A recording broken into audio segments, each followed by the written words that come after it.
വ്യാഴാഴ്ച വരെ ക്ലാസ് ഇല്ല, അന്നാ വെള്ളിയാഴ്ച ക്ലാസ് ഉണ്ട്, അതാണെങ്കിൽ ഉച്ച വരെ ഉള്ളൂ. അന്നാ ശനിയാഴ്ച ക്ലാസ് ഇല്ല. എന്തൊക്കെ ആചാരങ്ങളാണല്ലേ. എന്റെ അപ്പക്കാണെങ്കിൽ ഒരേ നിർബന്ധം, ഞാൻ വെള്ളിയാഴ്ച എന്തായാലും ക്ലാസ്സിൽ പോയേ പറ്റുള്ളൂ എന്ന് പറഞ്ഞ് എന്നെ വെളുപ്പിന് മുതൽ വിളിച്ച് എന്റെ ഉറക്കം കളഞ്ഞുകൊണ്ടിരിക്കുകയാണ്. ഞാൻ എങ്ങനെയൊക്കെയോ പപ്പയുടെ നിന്ന് തല്ലു പിടിച്ച് റെഡിയായി യൂണിഫോം ഒക്കെ ഇട്ട് ഞാൻ ബീട്രൂട്ട് ജ്യൂസും ഈന്തപ്പഴവും വയറ്റിലാക്കിക്കൊണ്ടിരിക്കുകയാണ്.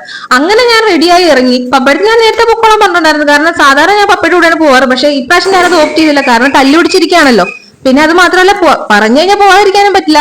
അങ്ങനെ ഞാൻ വണ്ടിയൊക്കെ എടുത്ത് ഇറങ്ങി. ഞാൻ ഇപ്രാവശ്യം വണ്ടി എടുത്താണ്ടാണ് കോളേജിലേക്ക് ഇറങ്ങുന്നത്. ഞാൻ കോളേജിൽ ഇതുവരെ വണ്ടി കൊണ്ട് പോയിട്ടില്ല. മിക്കവർക്കും അറിയില്ല എനിക്ക് വണ്ടി ഉണ്ടെന്നുള്ളത്, ഞാൻ വണ്ടി ഓടിക്കും എന്നുള്ളതും. ഞാൻ ഇന്റൻഷ്യലി ആരോടും പറഞ്ഞിട്ടുമില്ല.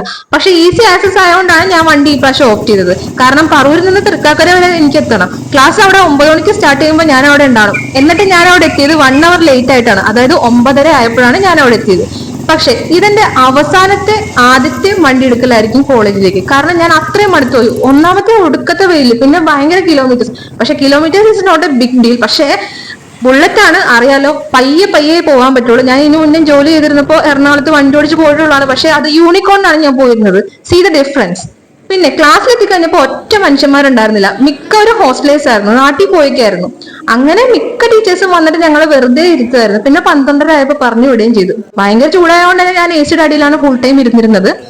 അങ്ങനെ ഞാൻ ഇറങ്ങി, 12:30 ആയപ്പോ ഇറങ്ങി വീട്ടിലേക്ക് തിരിക്കുകയാണ്. പിന്നെ വീട്ടിലെത്തി ഫുഡൊക്കെ കഴിച്ച് കിടന്നങ്ങോട്ട് ഉറങ്ങി.